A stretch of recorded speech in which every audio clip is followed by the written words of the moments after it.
now. We've waited how many years for this? Come on now. Ags, did you make boosters free of level 8 rule? Yes. If you're a booster, it's out.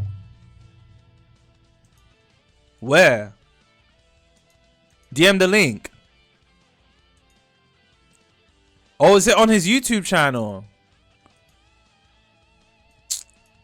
Should have said that. Storm, DM me the link real quick.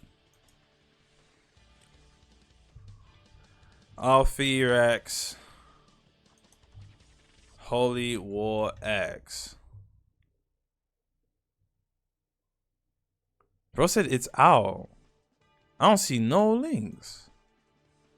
Okay, cool. I got the link. I got the link. I got the link. I got the link.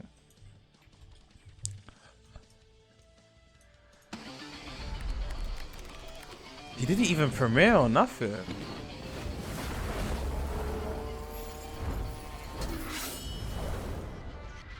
And okay, salutations, you cheeky cunts. Welcome back to another video. Please make sure you like, comment, and subscribe. Make sure you turn notifications on. Make sure you smash that bell button, and fucking hell, we're back! Terribly sorry for the long wait. Sorry for me and the rest of the Holy Warriors dev team. Obviously, we're waiting for devs. My PC broke down. Bunch of shit happened. Fuck.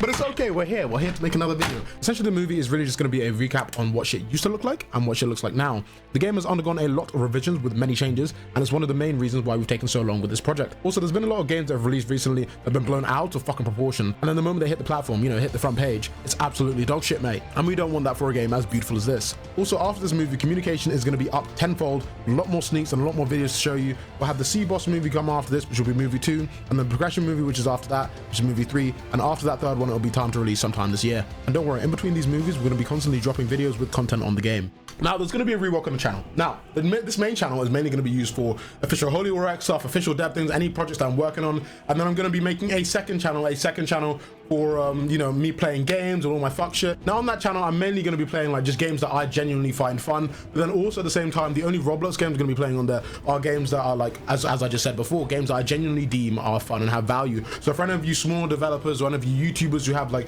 these projects that you think are fun, then go ahead, send them over to me, please. And I'll put them up on that channel and I'll give them the light that they fucking deserve. Because I understand how it is as a developer these days. And you know, it's quite tedious. YouTubers don't want to showcase your work, but hey, shit, if I find your game fun, nigga, I'll fucking play it. But really and truly, one of the reasons why we've taken so long, and this movie is an attest to that, is simply because of the fact that I want to make sure that everything that we put into game was completely exemplary. Something that gave you the joy on Roblox that you fucking desired, that you've been waiting for. So I'm glad that me and my team can present this movie here for you today. Now, first of all, I'd like to explain how the Discord is being changed. We're changing to a subs tier list. Premium Tester is going to be officially off sale. It's gone. Finally. But I mean, it's going to be off sale in the next 2 weeks after this movie releases. But now, one of the things explaining about Premium Tester that I've actually had to say for a while now, a Premium Tester and normal tester, the reason why it's so expensive is like you haven't just been buying early access. It's like a package deal. So I actually changed the name of Premium Tester to VIP. I'm going to change the name of Tester to something else. Now, Premium Testers, what they get is constant free items on various different updates, which they can, like, you know, trade within the in-game store and stuff. So they're buying a package deal, and then also on top of that, within their package, they are also early access testers. Now, early access is not on sale yet,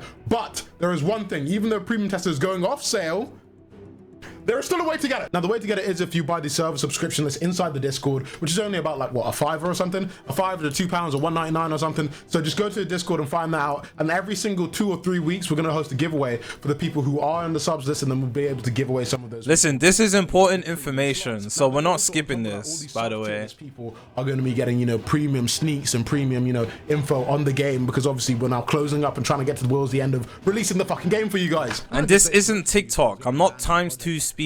Last year, I could have just gone off and made some shitty cash grab, made a bunch of fucking money and just fucked off. But Holy Works is something very important to me, and I also understand it's something very important to the platform, so it must be completed, it must be finished. So don't worry, I'm not going fucking anywhere, and neither is my team. We will get this game done regardless. Also, if some of I'm not gonna lie, what I've peeped, basically, people are gonna be black marketing in this game heavy.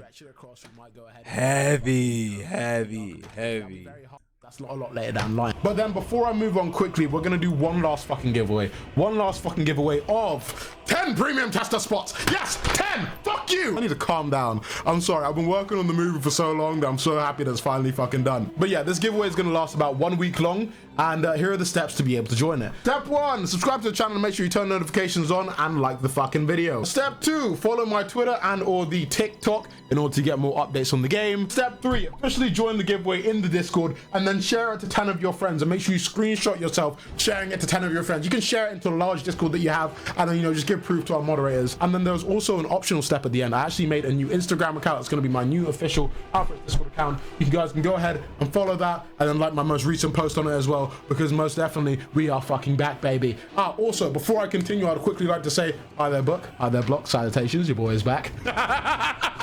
God, it feels good to be back on the channel. But yeah, one last thing, terribly sorry for myself and the team. I know it's not ideal, but realistically and really truly want to make sure that the game that we make for you is exceptional. And, you know, we want to create long-lasting memories with you and your friends, because I remember when I was young on the platform, I used to play all these fantastic games, and now I understand it is my job to do the same for all of you guys. And I know that some of you guys who play my games are going to be able to play them, and then maybe you will be inspired to become developers, and then so forth and so forth. And okay, chat. We're being a little bit too toxic here. What's this toxicity? Let's calm down. Cameron, fucking action, brilliant. It's time for Holy Reworks. Basically, let me explain to you that the weapon skills, all the weapon skills that you saw in the past, they've all been reworked. They've all been reworked visually, and also, you know, the way that some of them act. Some of the moves have actually been completely changed. So basically, what I wanted to show you was how the weapon skills looked before and how they look now. So in comparison to, you know, what the old ones look like and what the new ones look like, blah blah blah blah blah.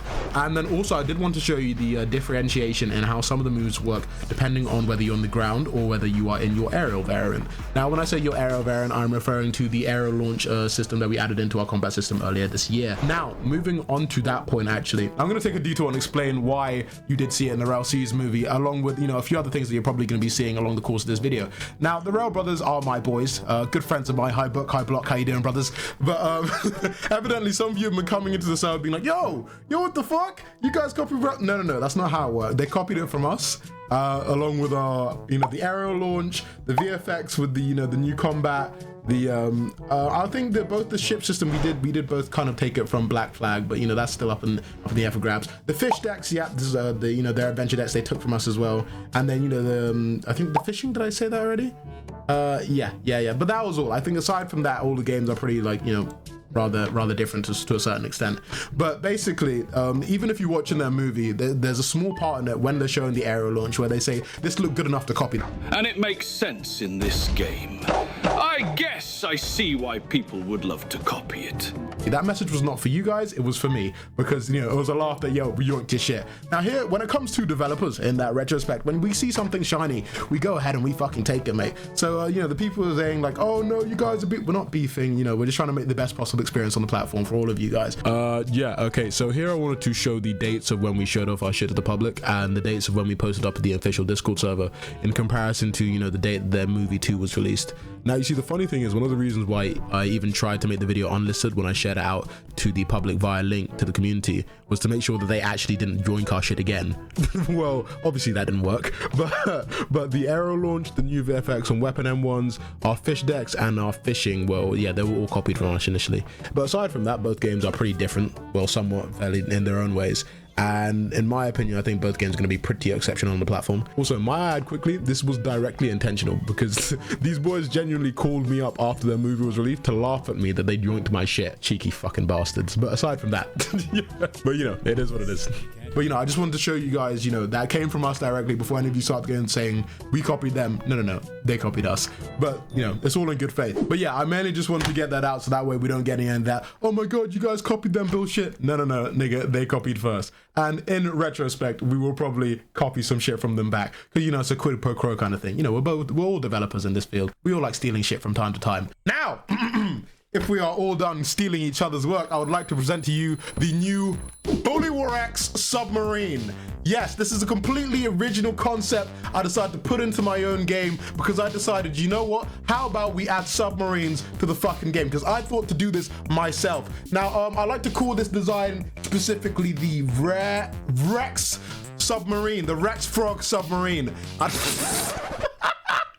Sorry, I'm just fucking with you. Book and block, you can actually, this one you have permission to copy. That design you can take. I actually made that. I got that made for you guys, so you guys can use that. But yeah, moving on swiftly, let's move on to the, you know, showing you guys all the, you know, the different stuff with the, you know, the weapons and shit. Also, can I just quickly say as well, quick props to my boys, Book and Block, because RLC is looking absolutely fucking spectacular. And the two of us as well, we had this kind of, you know, back and forth thing, because they work harder than we work harder. They add something great, and then we have to add something great to be able to counteract what they've just made. It's a really funny back and forth, but the end result is we create the perfect game for you guys on the platform.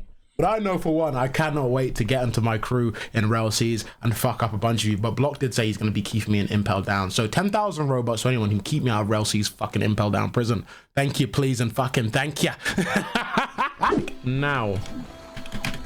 Now, the Warhammer move, what it looks like now, one of the main complaints about the heavy weapons previously. Okay, we're in. You know, it didn't seem like they had enough weight to them. Now, obviously, a lot more weight has been added to them. So obviously, by the way of the animations, you know, the drag back on the player itself, and then also the VFX do help greatly as well.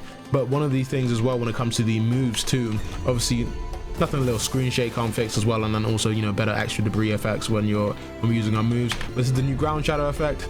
I think we might actually want to change the animation as well, but you know, we're pretty happy on, you know, using it as it is now. So take a look at this now. You can be used at any point in the air as well, and you also have like a directional you have directional control as well whilst you're in the air. So if you jump from a very high position and then use this move, you still have directional control mid-air from where you want to, you know, land and position this thing. The next move which we will be showcasing is the Sword of the Beginning as well, the starter sword. Now, the starter sword, this is the main sword that everyone will be getting at the start of the game. So at the start of the game, everyone will be using this, most likely, unless you also get the group sword as well. We'll see what happens. But the offensive slash has been, so let me quickly put on the screen what the old move used to look like. And then this is what the new move looks like. Now, obviously, a lot of these slash move effects on the weapon skills that we had before, we were very lazy with them previously, and you know, essentially we used the same slash on all of them, and it just wasn't really to my liking. Kind of pissed me off, to be honest. But now, obviously, like, it differentiates between each weapon, and obviously it looks a lot cleaner. And the same thing as I said before, all the weapon skills now feel like they have a lot more weight to them. Also, when it comes to one-handed swords, we did change the way that a lot of them, obviously, we're not only the animations, so you feel a lot better using all the moves for the skills, and you know, also just doing basic M1ing as well at the same time. It feels a lot smoother. Now, moving on swiftly on that to the does next look beautiful weapon, the winged spear. Now, the winged spear, obviously known as the sky wing lance. So basically, what we've done before. So I'm gonna pop on the screen what the old move used to look like, and then this is what the new move looks like. A few things were changed to it due to you know, to help with functionality and whatnot. So obviously, firstly, because of you know, visual purposes, we decided to make sure that the ground, you know, the earth that comes up from the ground, it changes depending on whatever material you're on at the same time, because you know, it adds a bit more to the immersive experience. And also because, you know, the new way that our combat works as well, you are also able to throw a player, let's say, just above ground level, boost all the way over to them, and then just before you're able to smack them down, you can go ahead and smack them just like that as well. So that's also just a small tech just that you can do just if you basically know the games you combat to, you know, a moderate level. Because let's say when you're in the sky and you're using something like the Sword of Beginnings, if you go ahead and aerial launch someone, because of the way that the move works in the sky, rather than slamming them down or flinging them up in the air like, you know, the ice axe, it'll allow you to continue the combo, not reset it, but continue the combo and then be able to slam them down, because some of these moves do work as combo extenders. Some of these moves, when it depending on the aerial state, it will end up, you know, like continue the chain in the air or slam you down directly, which allows you to jump up again and then do a plunge move on them and then slap them down again, and then they knock back, and it's a whole thing. Right, the next weapon that we changed on the agenda is the Mythical spear. So obviously, the move now before, so obviously, let me put on the screen what the move used to look like. And now this is what the move looks like. So obviously the move has been changed a fair amount. So it's been changed a fair amount, not mainly VFX wise, but then also slightly functionality wise. And when I say functionality wise, the startup has been increased to, you know, a greater speed, so that way you're able to just kind of quick fire it off. Because if you're able to quick fire it off, it makes it a lot more feasible in combat. One of the main problems that we had initially was that, one, it wasn't really a combo extender, and then also, you know, at the same time, it's like you could always see it coming because the charge up was so large. But now obviously, now you could go ahead and lift someone up in the air, go ahead, use as a combo standard, but a move like this as well. The last hit, so obviously because of the way the move is situated. Oh shit! Because of the way that the move is situated, rather than you continue the combo or like instantly slamming down. Oh Jesus Christ! Or instantly slamming down. The last move actually decides to go ahead and slam you down while the other ones are doing consecutive hits. Now I need to reset myself before these guys burn the shit out of me. Now on to the Iron Greatsword. The Iron Greatsword, I'm really trying to speed through these so that way, you know, we can get through like as much shit in this movie as possible. So let me just put up quickly what the movie used to look like, and then now this is what the movie looks like now. So what we decided to do with the Iron Greatsword lunge is the first initial part of the move does still act like the let's say the Warhammer, which is a block breaker, but it's still parryable. That means if you see someone coming at you with that move, you're able to parry the move instantly, and then you will have the advantage of being able to, you know, parry to be able to counter attack them and, you know, get your first good licks in. But then also the ending part of the move is a slashing that is unblockable. There's unblockable, it goes through block, but you are still able to dash iframe around it and dash frame out of it. Now Iron Sword wise, now the Iron Sword, first of all, I do love the new aesthetic of the Iron Sword. Just looks far better in every single way. Look at the detail on that new Iron Sword. Look at that ass. Look at my ass. Look at my sheath. Look at everything. I'm perfect. Now the ass, the sheath, and everything on the Iron Greatsword, it is just so fucking beautiful. But basically, rather than looking at the beauty of the Iron Greatsword, now as I was telling you about the different combo extenders that you have in the air, some of them will allow you to reset the combo, some of you don't. Some of them will end up fling you up in the air, some will slam you down onto the floor, they'll bring you back up so you can continue. It's a whole different thing. It's a whole thing. Now, but this Iron's offensive thrust is actually a combo resetter.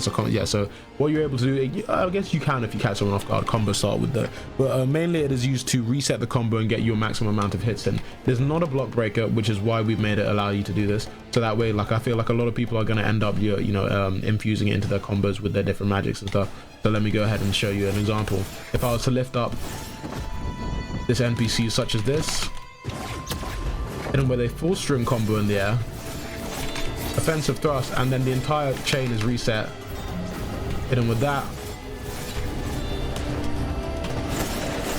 it's quite crazy. Now I can do that on an NPC, but I won't be able to do that on a player, simply because of the fact that the players we do have all of our evasive technique moves as well that we can get out of, and, you know, there's quite a lot of not only do we have our, you know, our actual natural evasive, which I'm just going to show you quickly. Oh shit. Which I'm going to show you quickly here. Not only do we have that natural evasive, but then we also do go ahead and have the evasive moves as well as such, like the Inferno Blade also. Now moving on to the gold rapier, the stiletto. Now I'm sure a lot of you are just for some reason just sheer rapier dick riders in all games to come, simply because, you know, the elegancy of the way that the rapier moves, and, you know, I think the way that we actually remade the movement for the rapiers itself really attests to that. Now first I'm going to show you what the old move used to look like, and then now this is what the new move looks like. Now previously we did allow the final hit to be a block breaker on this rapier move, but now I think the multiple hits also go off a bit too fast, so that way we decided that the final hit doesn't actually need to be a block breaker. We just kind of made it like a combo finisher, because it also does quite a bit of damage. So what you do is obviously you finish the rest of the moves, and then you're able to, and then knocks them back. And then just to change it up slightly, just at the end, Gideon's Needle also got reworked, both model wise, visually, VFX wise. I think we did initially start as a block breaker in the initial making of the weapon, but now it does go through blocks. So I'm just going to quickly show you how it used to look, and then now this is how it looks now. You know, a quick, fast acting block breaker. But yeah, if you take a look at this, fast acting block breaker. And here comes our good friend to try and burn us the fuck out.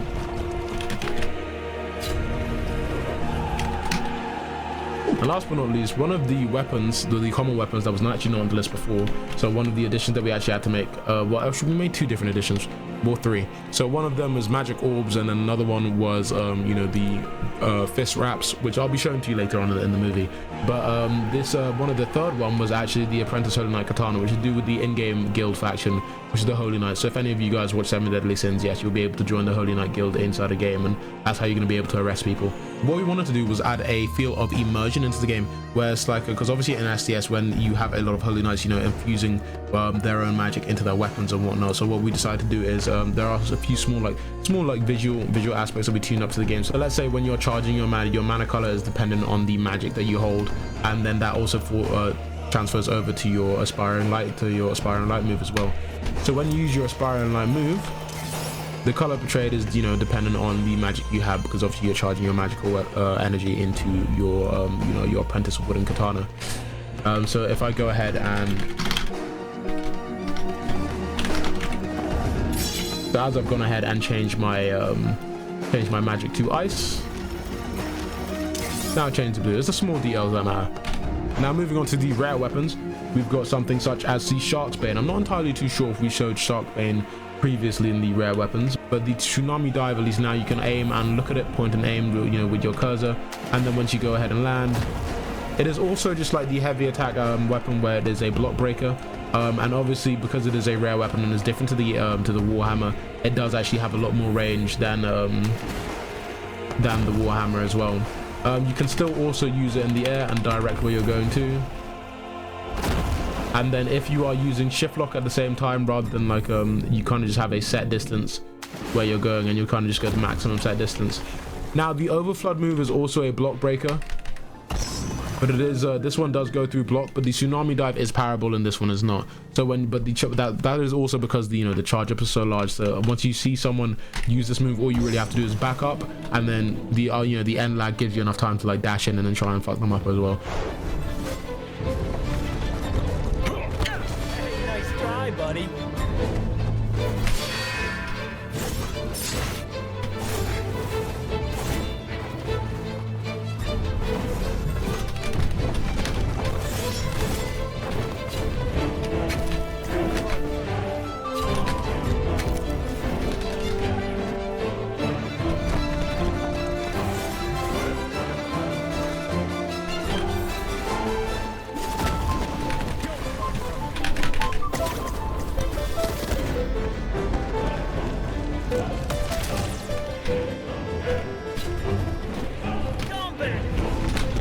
Alright, now onto the Infernal Blade. So I think you guys actually, a lot of you guys have also seen the Infernal Blade before.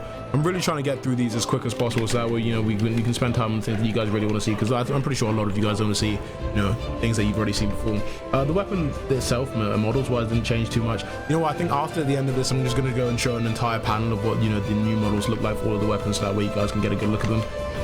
And then, so obviously I'm going to put on the screen quickly. Chat, obviously I'm trying to pay attention as well.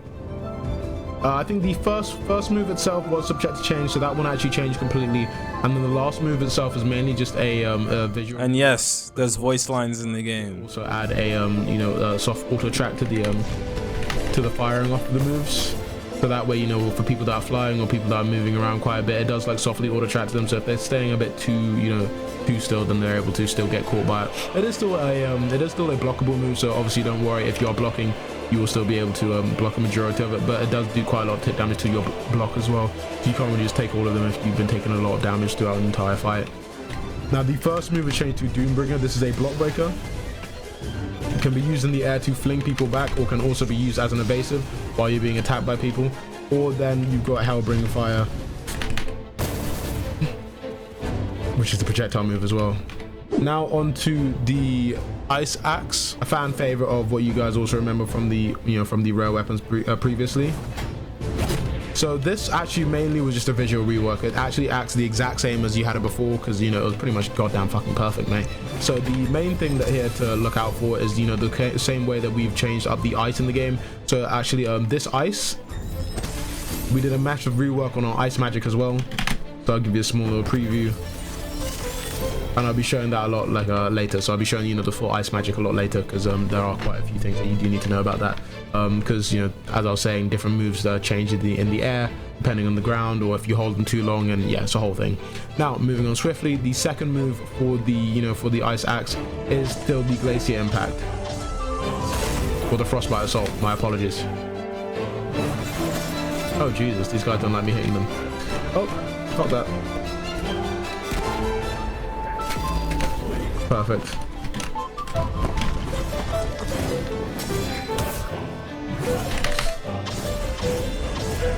So you can still use all of these, and at the end of it, it slams them down. The crystal blade, I believe we might have showed before. The moves themselves have actually changed. So the first move, well, the second move has changed. So the first move is actually still the exact same, still same functionality, but a small punch has been added at the start of it. So that way, if so the move is blockable, but the first part, if you are too close in front of the person, they do a downwards punch on you, breaking your block. Over here, as you can see, they're able to break the block, but if I'm able to do it in front of their face, then I just slam down with a punch and I break their block, and then I'm able to continue a punch. So some of these moves, obviously, if you play the game more, you're going to be able to understand that you just got to be able to be a lot careful for quite a lot of weapons, and there are a lot of weapons in the game as well. So I think the more you guys do play, the more you're going to get more familiar with, you know, all the different weapons in the game, and you know how they're able to, you know, get past your defenses and whatnot. So you always got to keep a keen eye for. You got to keep a keen eye for what weapon someone is carrying, what magic they're using, and what combat style they're using as well. Because we also did go ahead and then added a bunch of new combat styles as well. And then along with that, all of the you know, different moves. And shit. Ooh, that was smooth. I'll explain all of those later. And now one of the final new, one of the new rare weapons that we actually did add as well, which was a Revolveragz, which is a boss drop. Now the I don't think, actually, you know what, I think it's a normal, no, it's a boss drop. Yeah, it comes from the Caesar boss, which we're going to be showing later in movie 2, or I think just before the movie 2, in a showcase of how the larger bosses work. Now the Rune Frost move. This is a projectile move. You can use it from anywhere, a bit like Rukier's move from Bleach. Using this will capture the player in ice and then be able to smack them up in the air and you know, just kind of leave them there to do a jolt up in the air and an ice cube, fall back down. Pretty nice. It is a blockable move as well, so don't be afraid, even though, you know, you can kind of catch anyone from anywhere with it. And also there is a massive symbol on the ground, so it does give you enough time to you know, get the fuck out of there. So it's mainly used when you can kind of predict where someone's going. You made them use all of their side dashes and whatnot. Very cheeky. But then the second move is an instant combo extender called Winter's End, which also, you know, encases them with the freeze effect. So let me go ahead and show you on these dummies real quick. Can be used for combo extending.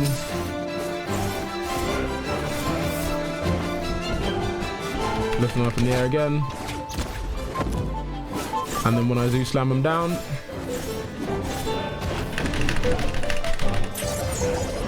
oh shit, use the move. It's not going as I planned. It's not going as I planned. It's not going as I planned.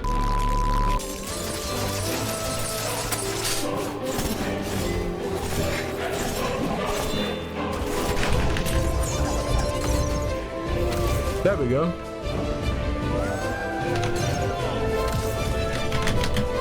Okay, that's a bit fucking crazy. But yeah, basically what you guys probably saw there right now is you see the critical hit at the very end. So the critical hit, you can probably see that tunes into our new combo counter. So our combo counter, depending on the amount of hits that you get inside a fight, and as you can see, there's a small little timer on the end of it as well. Depending on the amount of hits that you get inside of a fight, the moment you get to Dragon Style, which is at 60 hits, you are able to do a critical hit at the end of every single, you know, combo finisher. So at the end of your M1s, and then you know, at the end of your M1 strings, and then also it does change the effect of some moves as well. So I'll actually be explaining that when we get onto showing the magic moves. Because there are some moves which actually work as they're not block breakers, but the moment you do end up on your critical hit stage after you reach 60 hits, they will be able to surpass block, you know, doing critical hit damage and breaking someone's block. Oh, you know what? I didn't actually show you the final move, the second move of Crystal Blade. So the Crystal Blade second move is actually a cutscene, which is holdable, and it's called Thousandfold Slash. Pretty nice, pretty snazzy, and I'm going to refresh quickly so that way he's good. Oh, nope. Now moving on quickly, what we're going to go on to is Dark Ledger. So this weapons moves are actually something to change, as we did actually rework the you know, the VFX for the moves, but we also didn't account for, you know, trying to want to change up the you know, the way that the weapon skills work. There's the counter for the move.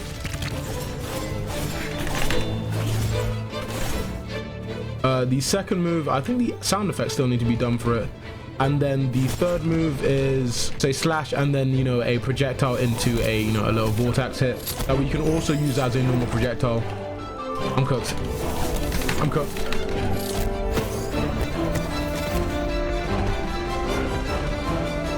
Better luck next time. And as as I feel that this boy segment is said actually better getting a luck bit next too long, time. what I want to do quickly is I'm going to go ahead and show you guys I'll show you like one of the moves of Red Piety, and then I'll show you the Cracked Spear as well, which is one of the mythical drops from the Kraken boss. Now the Red Piety move which I want to show you is a Bloodletting Strike, which is just like to show you like functionality on some weapon skills and some moves as well. Now obviously as you guys can, sorry, I'm just eating a bit, trying to get my saturation up in my food. I'm just gonna get over my saturation bar. Alright, now the initial move, the Bloodletting move, the Bloodletting Strike, as you guys can see over there, it's I'm healing up, but also at the same time it's like it takes away my my health from me. Yeah, that's simply because of the fact that this move itself, it like mainly banks on you trying to take from others, and the lower health that you get, the more the lower health that you get inside of a fight, if you use this on another player, you're going to be able to inflict more burn damage on them. And then you're also going to be able to like take a lot more, you're also going to be able to like take a lot more health from them, so you can like, it can help you in the lower end of a fight. So let's say you are fighting in one of these scenarios, a lot of the time, rather than, you know, going ahead and just like using all of your weapon skills, and you're probably mainly going to be banking on using your magic skills or like, you know, one of your combat skills, just to be able to like continue like getting in the amount of damage. But if you start to get low within a fight, then you're able to use a move like that to be able to inflict burn damage on them, and then also get some of your health back, because the more like the lower you are, the more health you take from them when you use this move, and the more burn procs you do to them as well. So you see how in the middle of a fight, since I'm already low health, at the moment I start attacking, I can gain my health back. But if I miss him, then obviously I put myself in a position where I'm more likely to even lose more health. So a move like that is also more of like it's a tactical gain back of your health, and you got to be very smart when you use it. But there are quite a lot of moves like that in game, which are also like you kind of just have to think when you're using them in order to, you know, tactically fight. Now onto the mythical Kraken Cracked Spear. Now this spear is actually probably one of the most used things in testing right now because of how versatile it is. It is also it is a crazy moveset. So what I'm going to do is I'm just going to show you quickly what all the moves are quickly before actually using them inside of a fighting setting. So the first move, called Snag Harpoon, you are able to launch this shit across the map to be able to get someone and then pull them towards you. It's parryable, so when the player is pulled towards them, then it is parryable, then they can parry you, and then you can they can get a counter off you. But you know, the main thing you have to be careful of really is that you have to try and catch them off guard with it when, you know, they're not really expecting this out, where they can't really parry you. And then the second move, not only does this it can be used in combos, so when you're already hitting someone with your M1s, then you can use that, but then it can also be used as a projectile, as you can see, to be able to shoot across someone. This is also an attack and a counter, so if someone hits me during this, it parries them, counters back, and then it goes into a whole cutscene move if you're able to land the hit. And then this is a AoE slashing, kind of like a mini cutscene move that brings everyone onto a bunch of spikes. Now let me go ahead and show you how to use it in action.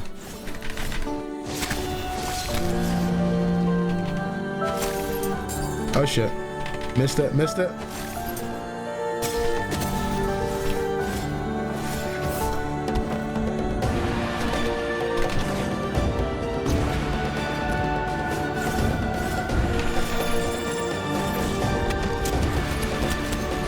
Can I please keep in mind as well, you will not be able to do this to players, because obviously we've made sure that with the how smart the NPCs already are, we wanted to ensure that like they weren't able to use their evasion bar, because obviously like a lot of the time for humans, for players to be able to get out of combos, we use our evasion moves, we use our evasion bar, and it makes it a lot easier.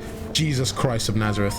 Yeah, so we made sure that these guys aren't actually able to use evasion. So a lot of your crazy infinite combos, you're going to be able to use them on like NPCs like these a lot more.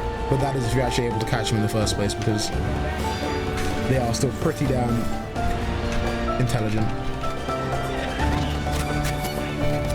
Jesus Christ.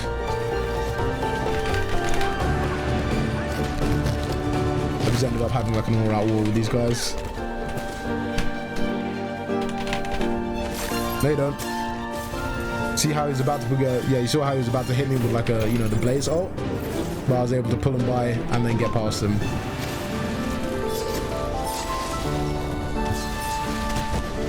Brilliant. I mean, that brings it to all the weapons all the weapon skills I want to show for this. So yeah, I think we'll leave it there. And oh yeah, let me show you what all the new weapons look like, and then I think we'll actually leave it there.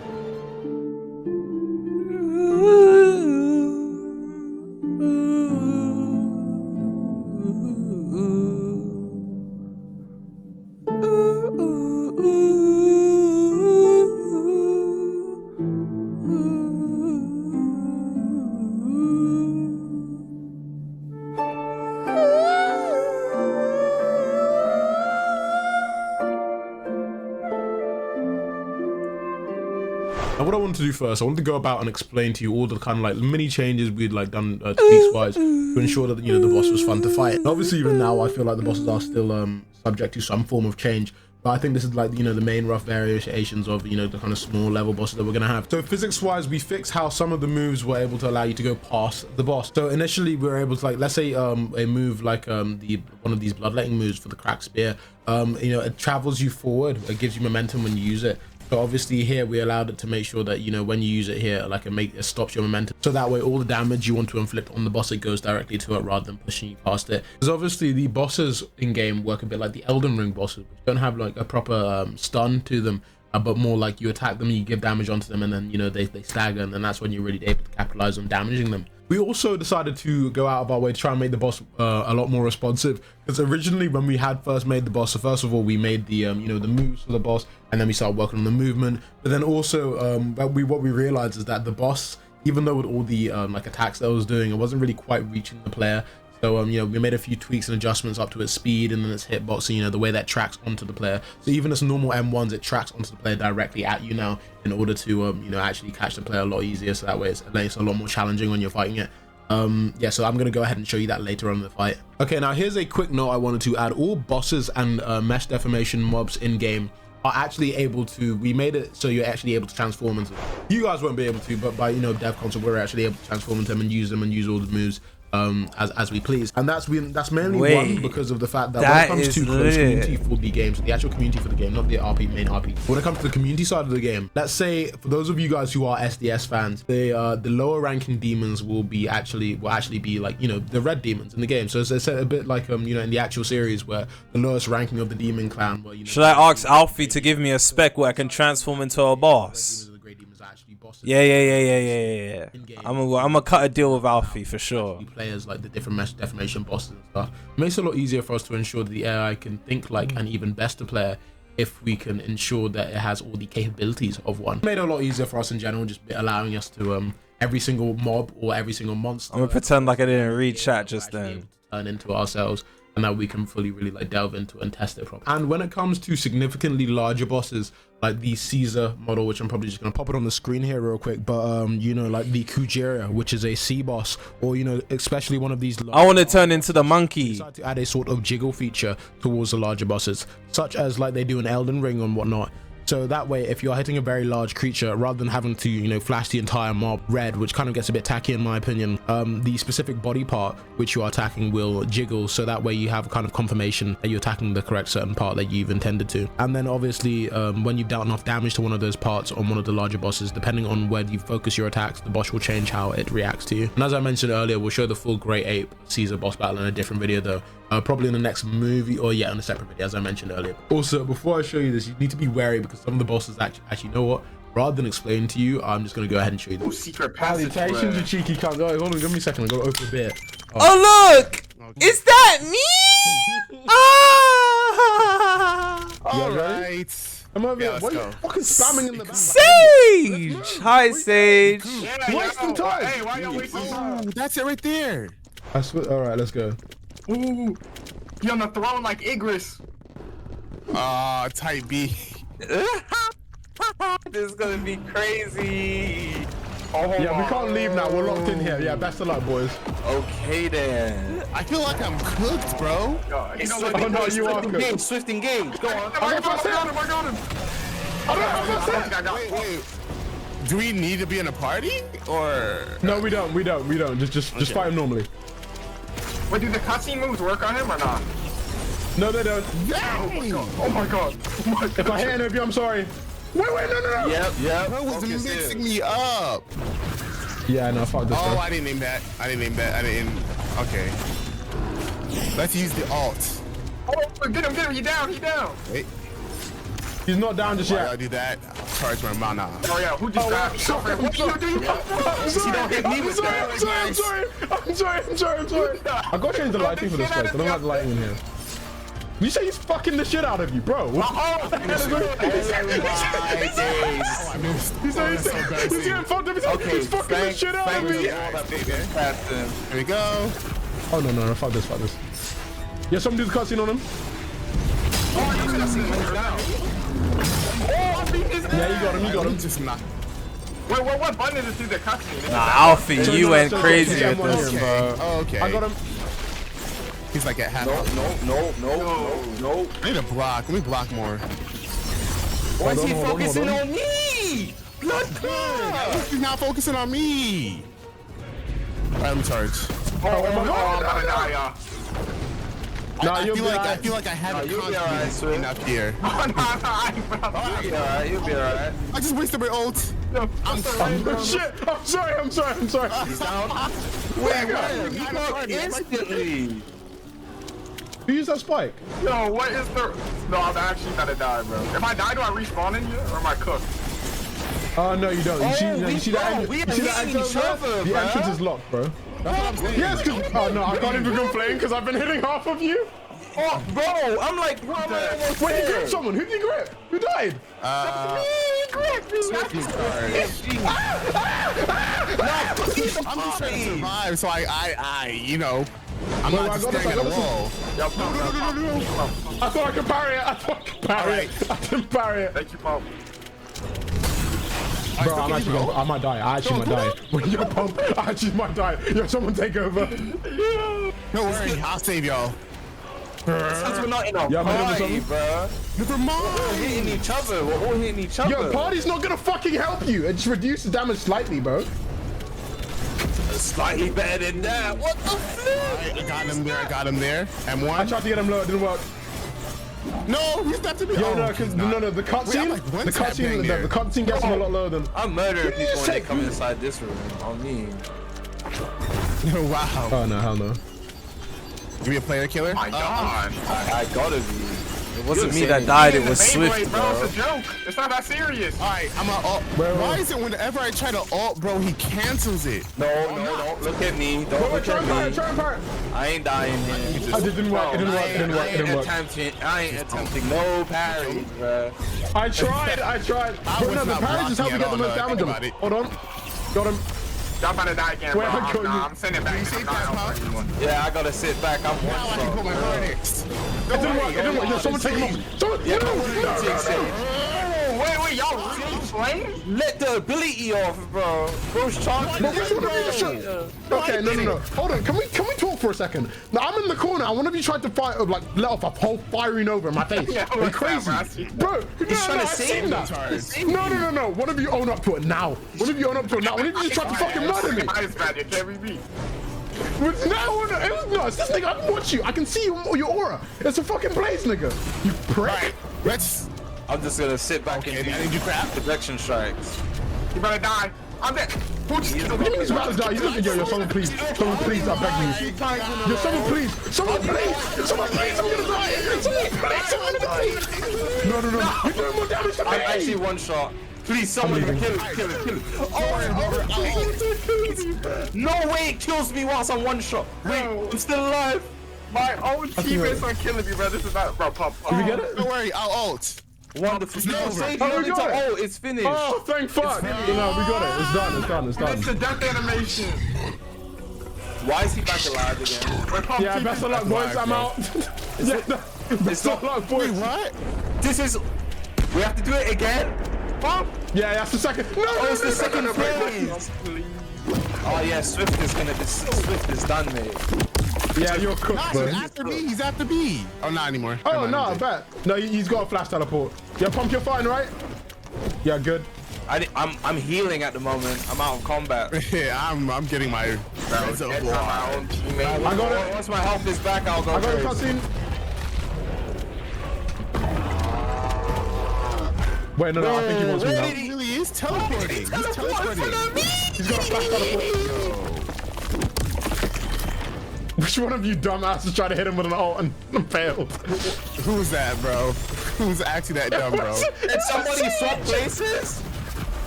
Alright, who just fucking hit me, bro? Alright. Oh. Oh no, you'll be fine. You'll be. Oh no, he's not He fine. broke my Guys, block. I think I'm He's cooked not here, Chad. fine. He's not fine. Chad. He's not fine. Can he go after Revolver? Like, leave me alone. He was just after me. Don't He's involve not me. fine. He's not fine. No, Sage got bullied. Oh yeah, cooked. cooked. Yeah, I'm fuck that hiding shit, in this bro, log. no. Oh, okay. I'm. What do you mean you're hiding in that log? Nah, nigga, we're fighting equally, nigga. What the fuck is wrong with you? I'm one tap. You can breathe and I'm dead. Oh wait, Ags, yo, hit him a little bit. Yeah, I'm him. So he just I'm needs gonna try to chase him down. Got him. Oh, thanks for hitting me, bro. Wait, what? Oh. Please. Yeah, he can do that. Wait, Oh. so, am I not gonna heal? No. I got bullied too. What the heck? Guys, someone? Wait, he's chasing you. you. Don't worry, guys, I'm coming. If I kill I got him, it. we're a sacrifice. We're a I got it. sacrifice. No, why is yo, he what coming the fuck? after me, blood? I'm coming right next to Sage. This scumbag. What's going on? What's Did going you on? hit him? Wait, I got this. Nah, I got did. Got him with one. Oh, I found it, but there's a barrier. Guys, somebody please help me. Notice how useless You Swift got is it, in this you got it, you got it, situation. You got it. I'm pretty sure Swift died, actually. Gosh, just fully. I think I hit you instead of hitting him. Oh, you think? Really? Dickhead. Okay. I'm not gonna lie. This guy wants to run Hold on. ones. I can't run ones with him, bro. Yeah, he's made to directly target. Jesus Christ, hold on, I can't even explain shit. Whoever the strongest man in the room is. No, Swift, you have the most HP. Please, Guys, please. Swift, do something. I'm going in. I'm going in. Do something. Something. Go in. There we go. That's some damage. Oh, shit, my bad. Come on. Guys, Oh, I gotta charge. guys, somebody? Yeah, Somebody's just looking at me. What's just looking at me? I got you. Your king is here. Y'all safe. I downed him.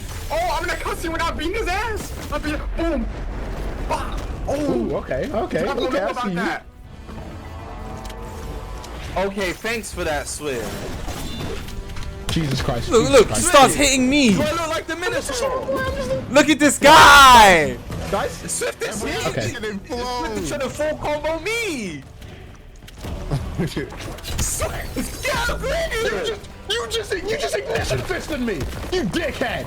Bro, I was trying to hit the Minotaur, bro. You was right there. Top 10. Good Swift is fucking actually job, top you 10. Help. Okay. Oh, now you want help. This guy was trying I'm one tap. This guy's I don't busy even. trying to player kill me. Talk about some axe help. There we go. Landed right on him. Let me use my weapon, Oh no! bro. Look out! No, he's gonna do the jump tap. thing. Attacking his Guys, teammates. I'm cooked. Yo, I'm cooked. Get someone, please. Not if I can help it. Not if I can help it. I'm sorry, that's What do you mean help me? What? Yo, somebody help me! Somebody help me! Look at me! That's not even me. Right now. Yo, somebody please! Somebody please! He wants me! He wants me! Nope. Look, he's dead now, right? I did it. Guys, my I did God. it.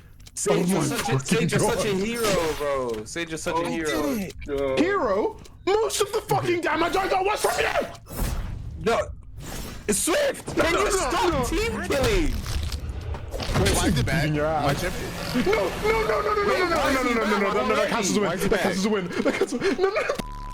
Now, what I want to do quickly is I want to explain how the boss works. Now, obviously, the Minotaur boss has two stages, you guys just saw previously in the small little battle we did with the YouTubers. And as you guys have seen, they're very large mesh deformation characters, which are the race transformations. And the Raw actually has a special ability to be able to knock you out that form, so that way you're able to fight him on a base level, which is more so assuring that you fight the Minotaur whilst you're on your R15 stage. So that way all the moves that it has are able to work on you properly. The next move I'm showing here is the Tornado Spin. Now, Tornado Spin is not a block breaking move, and it is blockable, but obviously because of the way that it tracks around you, it can actually end up going behind your block. So what you have to do constantly whilst this move is happening is you have to be facing directly towards the Minotaur, but whichever way it's coming at you, that way you can block as much damage as you can, because it is quite a high damaging move. The next move here is the heavy attack. Like the other AI in the game, the boss can tell if you're blocking, so if you are close by and you are blocking, it will use this move in order to break your block and block break you.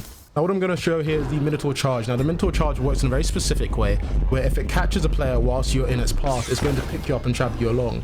But if it does not manage to slam into a wall, then obviously it stops and then gets into its posture break mode. We're actually able to do some amounts of damage to it because obviously it's not attacking back. Now obviously if it does slam This into might a wall, be that is where it does its most damage to top you. And 3 games on Roblox will get ever. knocked back in the air. Now with stage 2, we decide to throw the Minotaur's weapons away and make him seem a bit more unruly. That way he kind of seems like he's gone mad with rage. Now what you saw in the fight beforehand is the M1 string that it's got. You're probably wondering why the tracking was so good. Now that's because the M1 string actually travels quite a lot. And whilst it does track, it also has a soft auto track. Have you ever seen a boss be able to be used by a player accurately ever on Roblox? It is a block breaker. Come on It now. does have soft auto track on it as well to ensure that the player needs to be able to think when it's coming at them to get away from it. Now as for the flash step move, which you guys were probably quite confused about in the fight, it tracks onto the player in its sight and it actually does a quite a long range. But if it does grab you, it goes through block and then also does a cutscene which deals a fair amount of damage. Okay, whether it's devs or players, the fact that somebody behind their desk can use a boss and actually use it.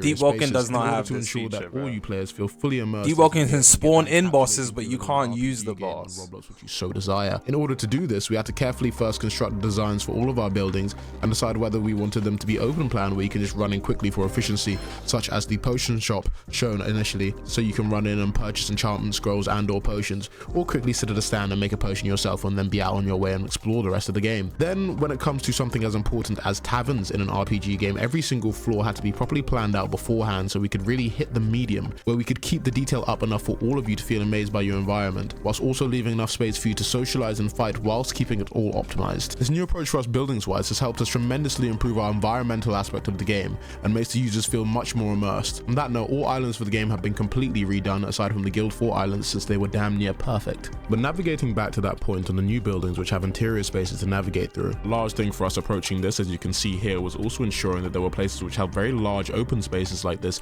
due to the new extroverted combative nature of the game, with numerous interactive quests and many boss battles, which slightly differ from the more homely tavern vibe in which you were presented with earlier. Then still at the same time, we decided to keep some of our more tight-spaced and enclosed interactive buildings such as our blacksmith shops, as I felt that some stores did still need that feeling of an in-depth enclosure to really immerse yourself into the idea of purchasing and upgrading items with an interactive NPC inside of an RPG store, which a lot of great games do to this day, such as Skyrim and many others.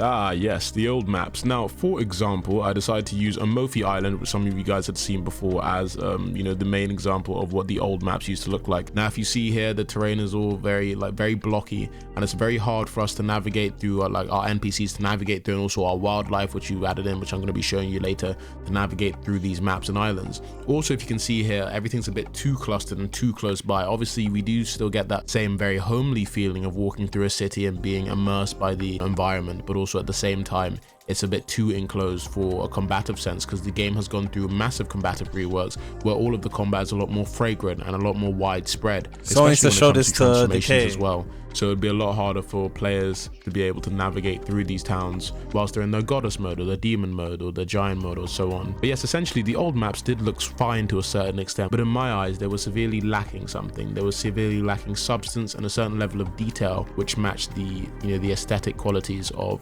everything else in Holy Reworks. So all of them needed a massive rework, not only to be able to match the aesthetic qualities of Holy Reworks, but then also the new combat and the new systems that have been added to the game as well. And after having maps like these, it was very hard for us to wrap our head around the direction in which we wanted to take in order to evolve the environmental aspect of the game. But I feel that what I'm about to show you now definitely was able to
Like the trees in game, the destruction of buildings are completely and entirely weight-based. So you'd only find destruction of non-interactable buildings whilst the player is using alt attacks on them, or whilst you're in one of your racial modes, such as the goddess mode, the demon mode, the giant mode, and so forth.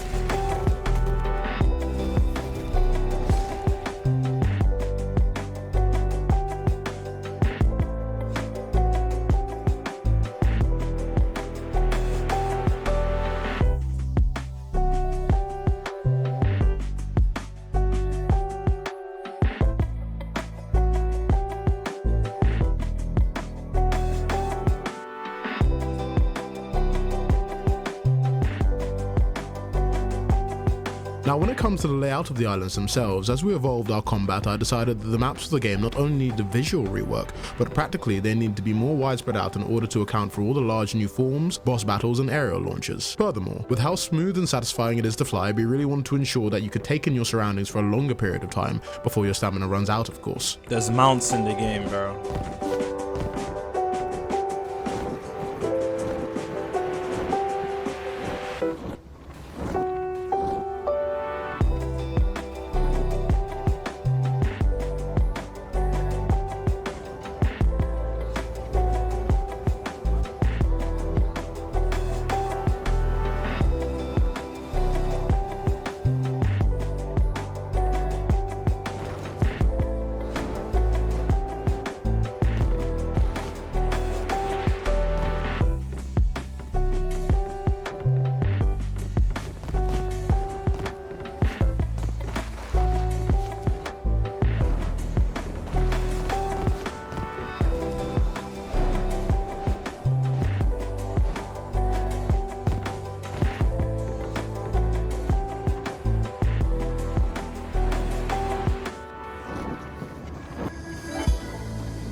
So you guys understand why the game has taken so long, right?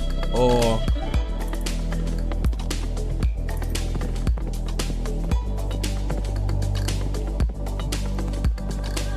Devas of Creation reskin? You guys just be saying anything at this point.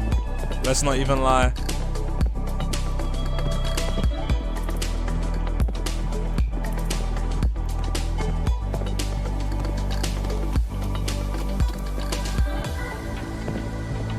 This looks too good to be true. Well, it's definitely true. I've played it.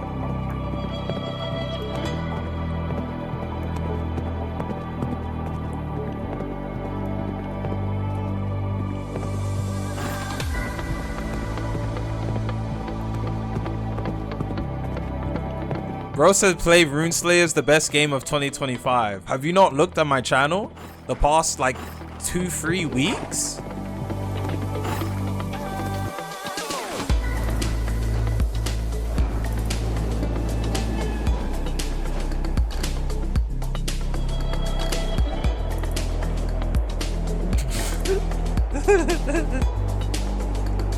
Oh my gosh, look how beautiful. Oh. Release the game, man.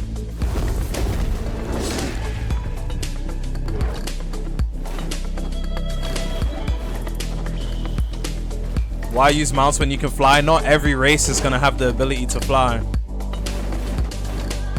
I think only 4 or 5. I'm not even gonna think 5. I think only like 4 races have the ability to fly. Fairy, goddess, demon, and something else.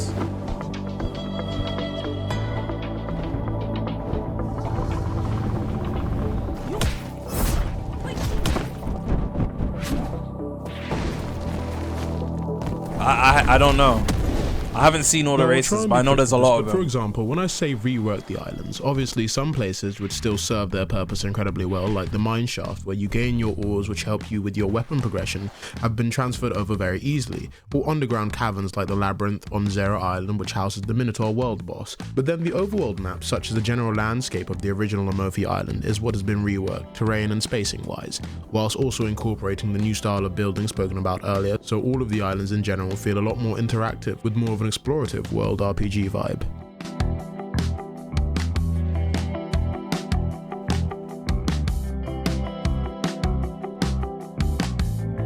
Oh yeah, we're in the building, chat.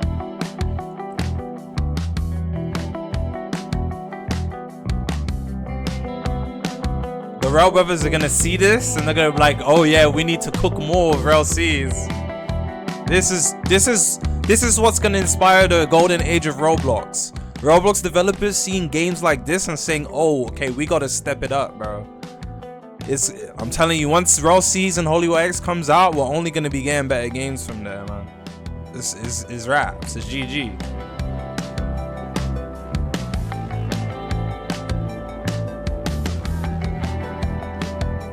As you see here already, the new island itself is far better spread out for combat, while still somewhat adhering to the detail to enjoy the scenery whilst walking through it, with connecting underground caverns via minecarts to make your journeys from points A to B a lot faster.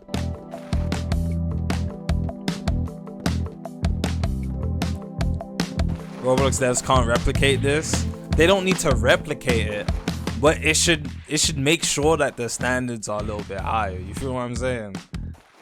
Better games will ultimately start coming out from the point these games release.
Easy as well. I'm not gonna lie.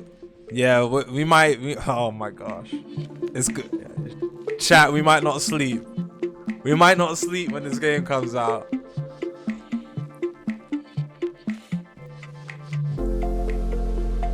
We We might have to And recruit a bunch of to people. capture one of these fort islands in the first place, you need to destroy the fort's defenses first, which I was firing at, using your ship, most likely an endgame ship, and then claim the fort as your own. Those of you who have played Assassin's Creed Black Flag will be very aware of this system. Within the game, progression itself is both linear and non-linear. You can progress most aspects within the game, such as your blacksmithing,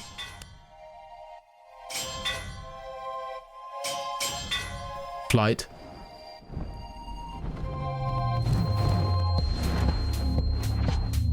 Pretty sure that's stealth. demon. That's a demon transformation. lockpicking, I just deeped it. Angel might not join Silvermoon. We're cooked. We got Amy though. weapons,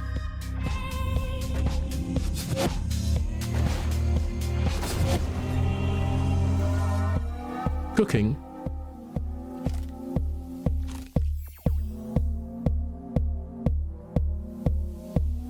magic,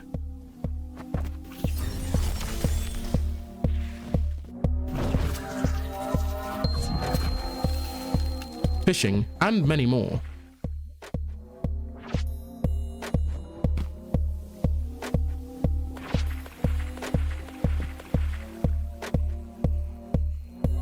I'm not gonna lie, I'm never fishing. I'm gonna throw that one out there.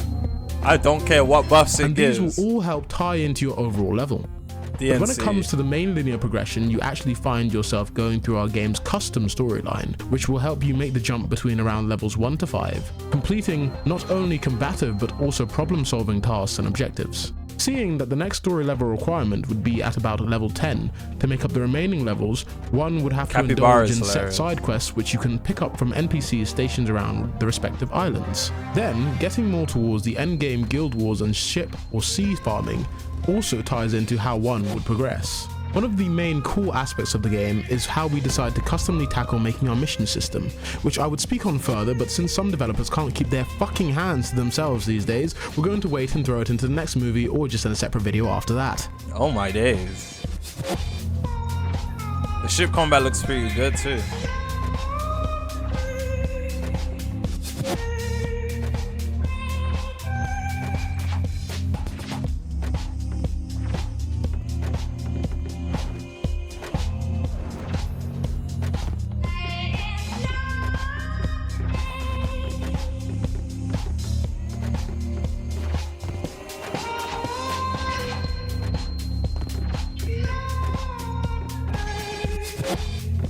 On the topic of ships, I should probably mention we decided to pay quite a bit of attention to our sea warfare and travel. And since we already ensured that PvP was dope as fuck, as you all previously saw earlier in the year, and yes, the ships are optimized and incredibly fun to use, I know. But we wanted to make sure that the PvP on ships was solid as well. In order to do that though, we had to take quite a different approach with the NPC ships to make sure that they had a more of a wide deck layout plan, so that way it's easier to fight on, and even using modes as well. Now, for gameplay purposes, we wanted to make sure that the NPC equivalent was quite a bit larger than the average player counterpart. This way, towards the end game, when you're trying to farm these NPC endgame ships for, you know, good drops and loot and materials and crafting and whatnot, you would most likely need multiple player endgame ships and a high level players, which in turn will make, you know, the fights a lot more entertaining and just, you know, a lot more fun for the users themselves. Now, regarding loots and drops, the way ship battling works is that a ship will have 2 stages once its health is fully depleted. Silvermoon fleet. The first one is when all the ship's health is gone, the ship will now be stationary, unable to move and on fire. And at this point, you will have 2 options. You can either fire upon the ship and, you know, again, to sink it fully, and then take half of the resources stored on that ship, or you can line up your ship with that one and then use the boarding feature, defeat all the crewmen aboard, take the ship's chest stored on the back of the ship in order to take all of the ship's resources. I just wanted to touch on that subject lightly, but I'll go into more detail with it in the next movie, where we showcase, you know, fully all of our sea stuff with our sea bosses. And obviously I don't want to yap too much in this movie, and I want to get this done as concisely and as quickly as possible. Oh yeah, Silvermoon and Origin are definitely going to be combined. I'm going to go ahead and show you all the new cutscenes for the game. We got all the animations remade, you know, to obviously make it look a lot better for the game.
Now the down tilt was changed to a plunge, which has a bit more forward motion, meaning that you now actively have to aim.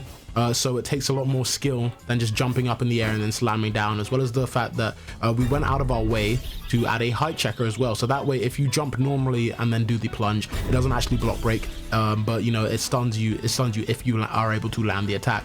But if done from a greater height, then it breaks your block. Also, all in all, it just looks a lot cleaner, a lot sleeker, a lot nicer. Active abilities in order to close the distance between players was also added. Now there is an active ability for every single weapon class and combat style, but we also changed it so that not all of them combo extend anymore. Through vigorous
progressing combat styles is also quite a cool feature that we are adding to the game for the melee part of the game. As those of you who enjoy, you know, hand-to-hand combat and throwing those fucking hands, if you focus your attention more there in that category, then the melee class that you've chose, you can actually decide to evolve them to a specific path later down the line. Like, for example, the Meliodas style later down the line, you can evolve into the dragon style, or karate, it will evolve into you know, the kung fu style, or the Arshin will evolve into the, for you sweaty rogue players, it will evolve into the Oni style. And when it comes to the magic orb class, though, we are very excited to add this into because of Merlic's magic orb in the show. 21 YK, no, for real. And we had to think of a way to add it into the game and make it plausible with the way our combat works. What we ended up deciding on is that magic orbs would be an accessory for those who want to, you know, take on the full magic builds, as orbs don't do loads of damage, but will be more depending on the stats that you have catered into your magic. And also they're really primarily used to start up magic combos. So basically battle mages. The concept for it initially was actually based off the orbs from Brawlhalla, which actually the end product turned out pretty fucking well. Now on that note, here's a quick show of the gauntlets class as well, to cater to those who are going on the fist build, so that way you can upgrade your gauntlet weapons at the blacksmith and go toe-to-toe with those who are using these mythical weapons against you, so that way you can make your gauntlets around 6 stars level as well. Speaking of mythicals, the mythical gauntlets are actually the League of Legends gauntlets, and we spent a lot of time, you know, just working on this because I am a massive Arcane fan, and we decided, you know, we really want to just go full dive head first into making sure it looks perfect.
to remake all the other racial modes to ensure that they all were aesthetically equal. Now we first had to sit down and take a look at all the other modes and really think at why they were pissing us off so much. Then we also took into account that STS-wise there wasn't really much to go off because the only type of modes shown were the India form, and in order to make this a somewhat balanced game, we cannot in good conscience give only one race like a massive form like that, meaning we really had to get back to the drawing board and create custom concepts for all the racial modes, making sure they all looked as brilliant as intended, because the only reason we came up with the goddess mode one initially was to rival the demon one. So now we set ourselves on a quest to put the same effort into every single racial mode transformation. Now onto the modes themselves, we'll use the goddess and demon modes as examples since they are the two rarest races in the game for release. So when fighting in your racial mode, you can essentially do everything you can as a player, and then on top of that your added moves. The best way to make sure this didn't become some massive VFX light show like Block Spruce or something is to pay attention to detail to the mechanics of the two moded players when they're fighting each other and how they make each other react differently to the normal player. For example, finishing a full M1 combo on a moded player won't knock them back due to the weight feature, but if then you yourself is also in a racial mode, you can knock back another moded individual and continue the combination with an so you can actually like fight moded players when you're in base and it's not impossible to kill them.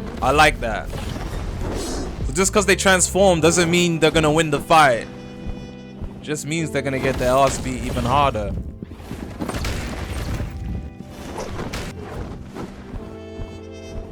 Look how beautiful. That's so beautiful.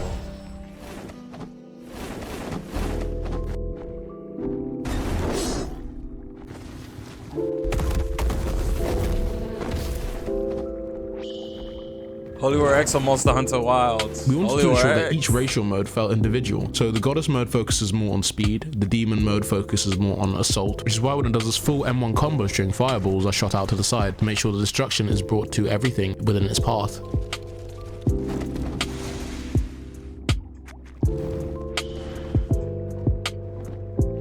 Might be a demon joint for sure.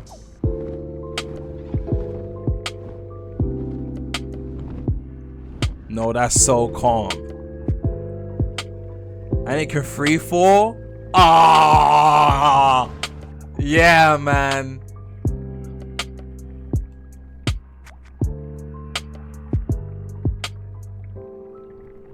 Yeah. Okay then. The giant mode is essentially a tank, and as for the fairies, yeah, I can't lie, those niggas are just disturbing as fuck.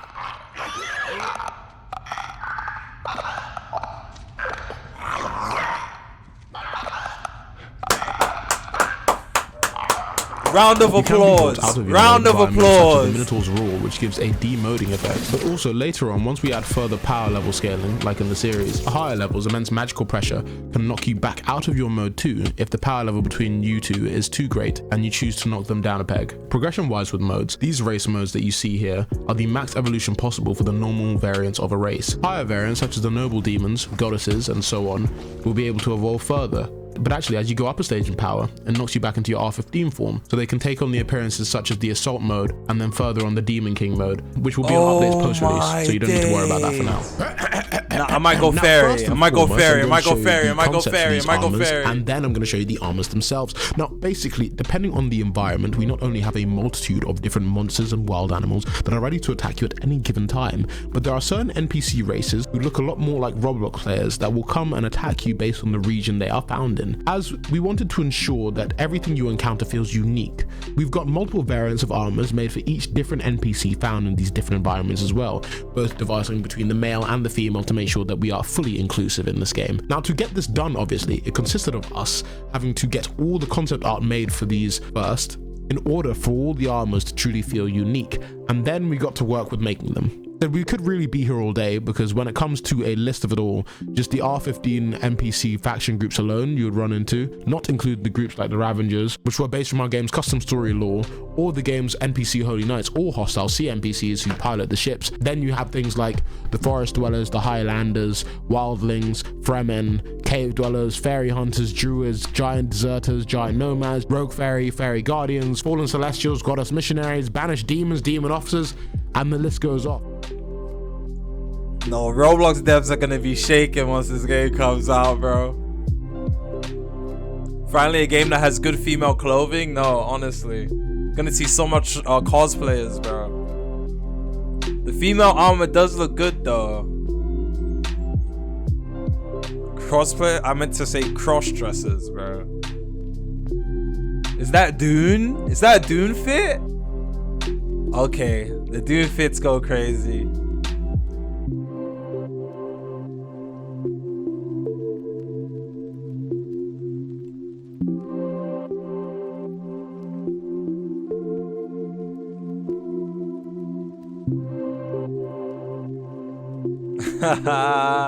Delisa Al-Gaib. Delisa Al-Gaib.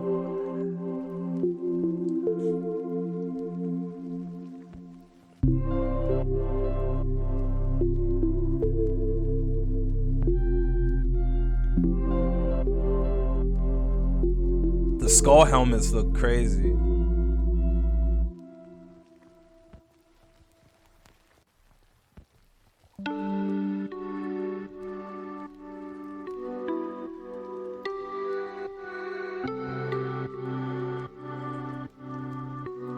Amy, are you still pissed off? You can't be pissed off no more. They cooking.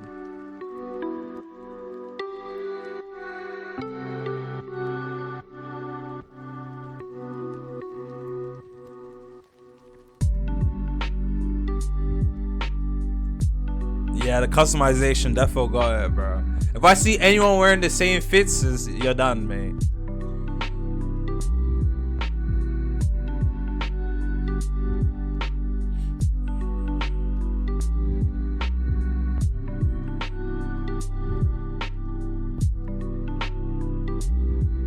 Would prefer all this hype closer to release. I feel that, because we might have to wait till like December for this.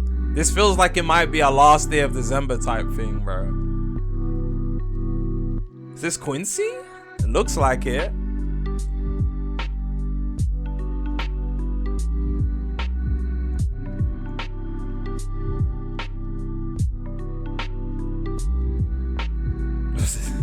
Kinda stop being racist.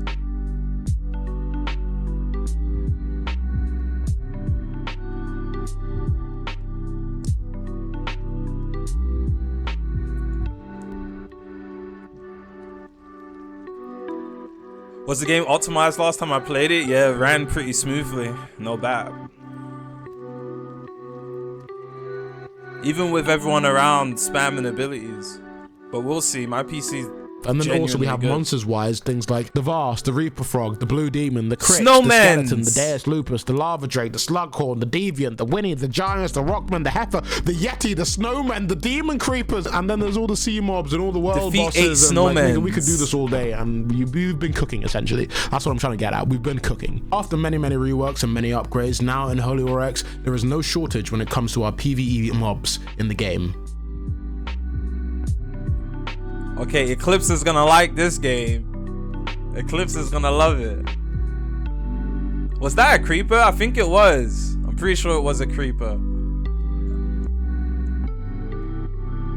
I think on release there will be a minimum of 117 NPC armors, and this isn't including boss drop armors. Also, don't worry, all of these armors will be attainable in-game as well. The game's drip right now goes hard as fuck. Now when it comes to capes, since we started this project, we added initial capes for King Arthur, and that was essentially it. But none of them really gave the feel that we wanted. Unlike an anime like One Piece, there are a multitude of designs to choose from to create these cloaks and jackets. Seven Deadly Sins is mainly uniquely armor focused, so we had to come up with custom designs for all of our capes. Then for our jackets, we split them up into jacket and then long coat form to add to the arsenal. All in all, they turned out pretty good. Then ensuring we got the physics perfect for it, we also encountered another hurdle, which we managed to eventually tackle pretty damn fucking well.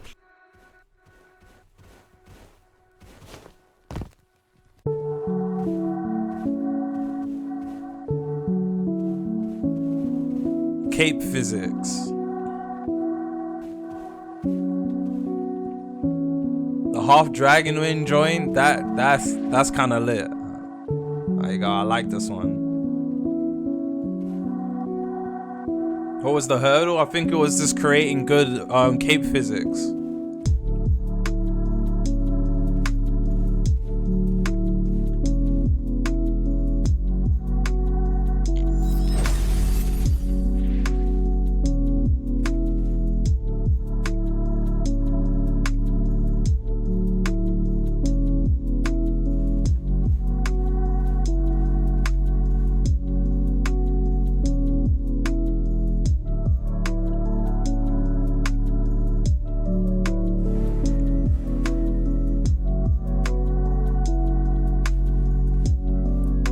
sad we have to wait a while. Might be a long while. Hopefully he gives us some sort of information at the end of this regarding dates.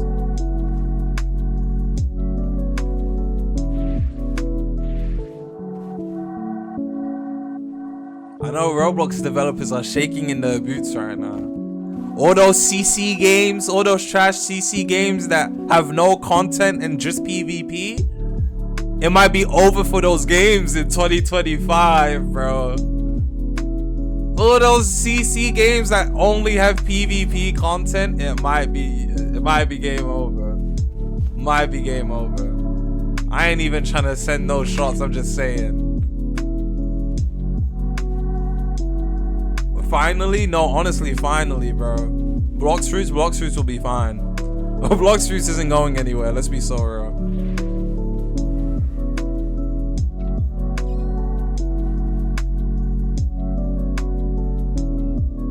Bro, your 4070 will be fine, bro.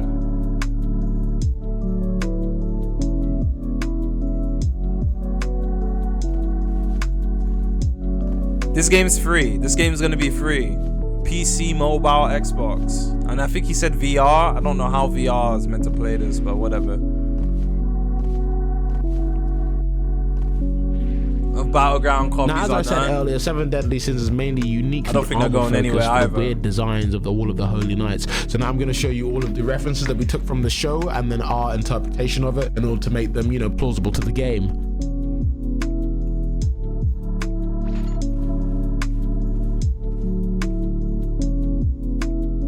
I'm not gonna lie, drip in this game is not gonna be an issue. It's not gonna be an issue. If I see anyone wearing the same outfits, you're done. Like,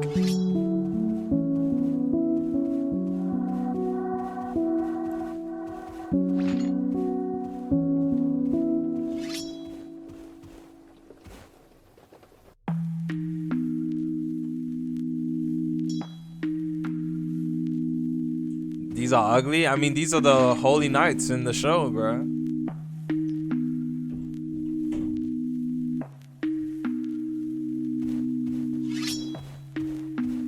If you're playing on VR, you're gonna have a seizure. No, literally.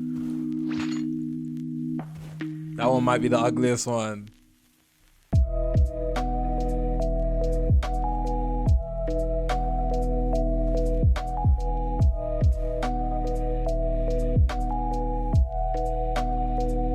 First that receives an award, the first Roblox anime game, yeah, for sure. It might actually be the first Roblox anime game that gets an award, along with RLCs.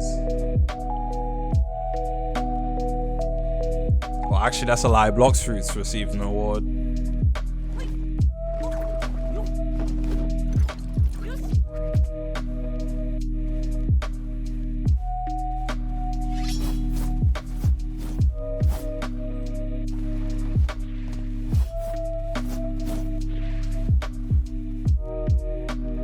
Also, quick note, we got all of our customization clothing remade since we realized we originally were somewhat lazy with this and had set color coordination on our clothing. But instead, what we did is we got each of them remade specifically so that way they can be recolored with both primary and secondary colors. So everyone in the game can come out with a lot more unique looking clothing sets. And then also on top of that, we went across and like fixed all of our boots. That way, all of the boots that you have, which go on your lower leg and also your feet, can like transverse between all the different clothes. That's pretty hard to explain, but obviously I'll explain it with this little clip here.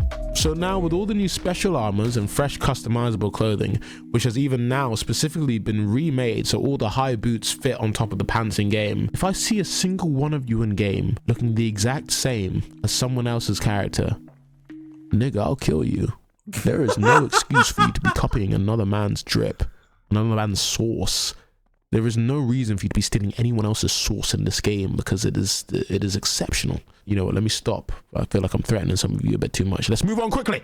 Now, onto wildlife. Unlike normal mobs in-game, wildlife do really mind their own fucking business. Although they are necessary for cooking a majority of your meals, a majority of the wildlife in-game will not fight back and just run away from you after sensing they're in danger. But for ones that do fight back, since their primary source in-game is mainly just being food, they obviously have quite a lot simpler attack patterns than things such as demon mobs and world bosses and your average player looking NPCs. Still not simple enough to let your guard down them though, because the wildlife that do attack have a lot of their moves set to be finishers, so best either get to killing or mind your own damn fucking business.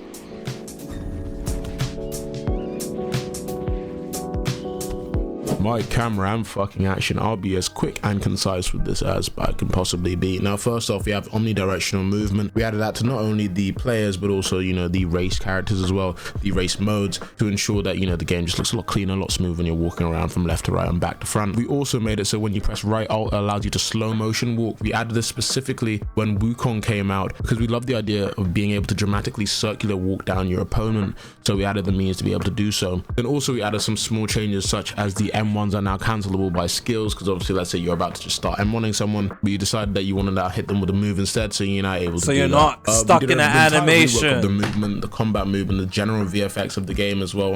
I think there's not much reason for me to show you loads of clips of it because you've seen it throughout the course of this movie already, but I'll just put up a quick clip here for you to be able to you know, to get a good grasp on what I mean by that. Fishing is getting changed slightly to be a bit more like fish, but visually will somewhat be the same, as we wanted to give more of a push to the peaceful and environmental aspects of the game. Right now, the way that we approach fishing was to ensure that just like in Minecraft, it was relaxing, rewarding, and ultimately just satisfying to idly do whilst you were in the game, so you could get lost in a trance and progress your fishing whilst catching more rare, larger, and exotic fish with stronger and better rods to in turn help you level up and also cook better meals in game, which gives you better status effects and help with later quests down the line. We'll go over cooking a little bit later in the movie as well. Even something as simple as the music whilst you're fishing helps add to the seamless, relaxing, and peaceful factor of the whole ordeal. For example, if you are fishing for a long time, at the moment your character automatically goes into a fishing idle phase where you sit down and our custom peaceful fishing music plays. Then it abruptly changes once you've caught a fish onto the hook to something a bit more intense. Now the funny thing is we actually got two entirely separate songs made just for fishing itself, both with the same general theme but just a change in tone, so that way the two songs blend into each other perfectly whilst you get locked into your fishing excursion.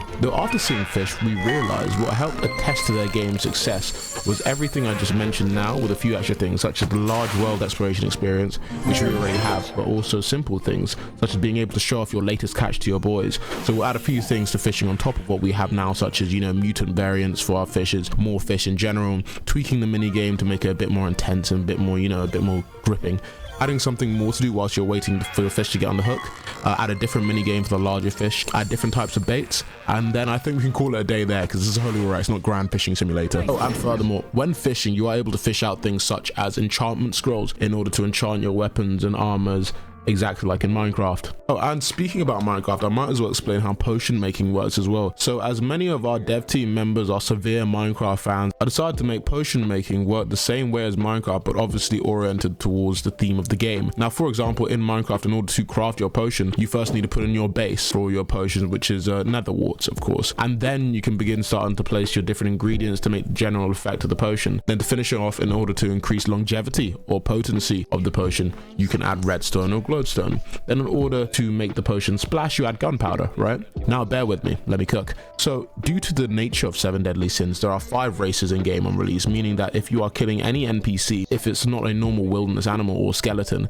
it is most likely a human, fairy, giant, demon, or goddess. When killing any of the monsters, be it if it's an R15 model or a Mesh Deformation beast, it will drop a base drop, which are any of these. You know, the giant's foot, fairy ears, human heart, beastman fur, goddess essences, and goddess feathers, and all sorts, of course, the list goes on. Then when you pair one of these together with a non-base mob drop, but a more actual rare one, which is specified not only by the race, but more so tailored to the monster that you just defeated, such as the giant's toe, or the orc king tusk, or the horn of the red demon, you then finish off the potion with an earthly ingredient, so meaning something like a 4-leaf clover, or a seaweed, or a mushroom, and these can all be found on different regional islands across the maps. Now this is the general makeup of a potion with an effect, but furthermore we added modifiers. So if you want to increase your potency in game, you add salt, which can also be used to cook high level meals, and if you want to increase your longevity, you add sugar, and then to increase the splash radius when you throw your potion, you add gunpowder. You're probably wondering, where do you get gunpowder from? Well, we thought of this too, and we had a custom concept of a Minecraft creeper drawn and then turned into a demon to fit SDS, but I wanted to evolve the creeper so that the concept itself was drawn in to have gills in its neck to shoot out slime, which would keep the player stuck in place in order for the creeper to get to its target easier and then explode. The smallest things when developing have a chain effect into making us go the extra mile to ensure that you have a more fun experience in the game while combating creatures, and doing something as simple as getting gunpowder for a potion. And you're also probably quite confused about the whole splash radius thing. Well, so right I now have in to game, you're able to fish. drink potions and also throw them, but then when you do throw them, they do have a base splash radius, so this can be increased by adding the gunpowder ingredient. We added this because we have some potions such as stench, which makes it so certain mobs nearby stay away from you and won't aggro you because they, you stink like horse shit. And then on the other hand, you have fragrant, which makes all mobs in the surrounding area come and jump you because you smell like a fucking snack, mate. So if you want to be a dick, you could splash this onto one of your friends and run through a forest and then let the chaos unfold. Finally, on the topic of potions, you're probably wondering why there's only 2 modifier spots, and it is because the second one is really mainly just for gunpowder, as we realized if given the option, everyone would want to make every potion they cook up some super potion. So we made it if you increase the potency of your potion, you cannot increase the longevity. So you either use salt or sugar, and then you can add gunpowder as well. Now that you understand potions, you need to understand that the rarer potions you can make, such as the transformation potion, the invisibility potion, the seer potion, and many more,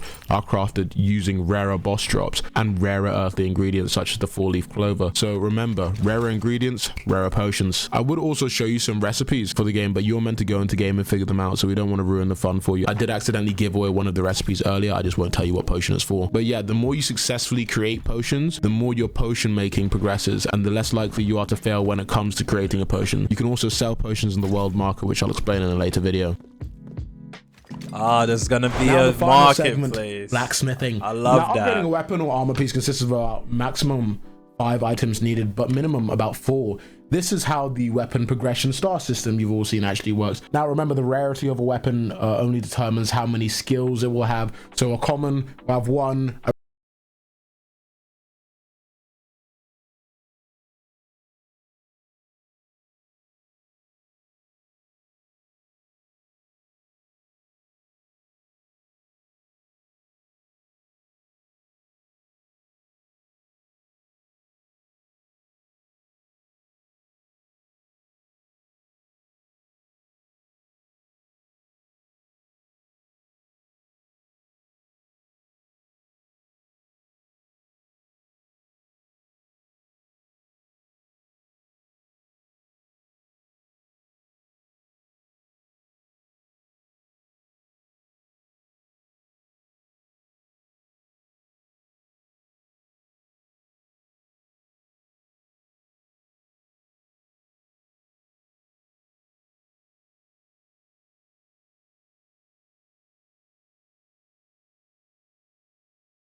So, and I'm really glad that we actually took the time to rework everything, because realistically, see, imagine this game came out, now would have been the done. We've been working on, because I mean the backend code itself is about a year and a half's work or so, because we re-scrapped everything and we reworked the fuck out of it, and I'm glad we did. Like, I remember when we were about to release earlier, it was my senior developers who advised me against it, because they said the game is not up to the standard of what we've been promoting to the people, and I agreed with that. And now I feel that we are.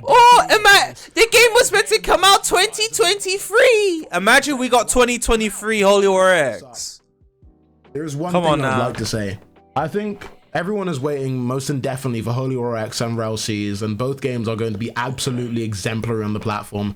But there is one thing that, you know, everyone else is waiting for other than our games, and it's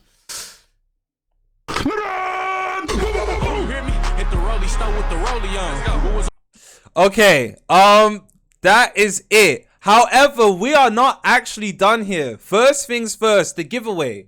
Let's quickly go over the giveaway, because there's some good news. Giveaway, Safan. Right now, I need you to set one giveaway up, 24-hour countdown for people who are level 8 inside of my Discord server and up. If you are inside Silvermoon, there's a premium tester giveaway that's happening right now if you are level 8 and above. And Verm, I need you to set up the second giveaway for Reworked premium tester for everybody.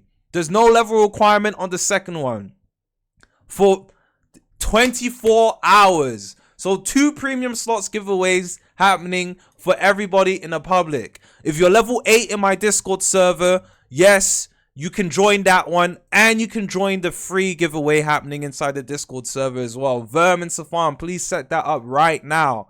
Also, for my True Raiders, when this stream is done, I'll be doing a True Raiders premium tester giveaway. Shout out to my True Raiders. Appreciate you guys for being loyal and great.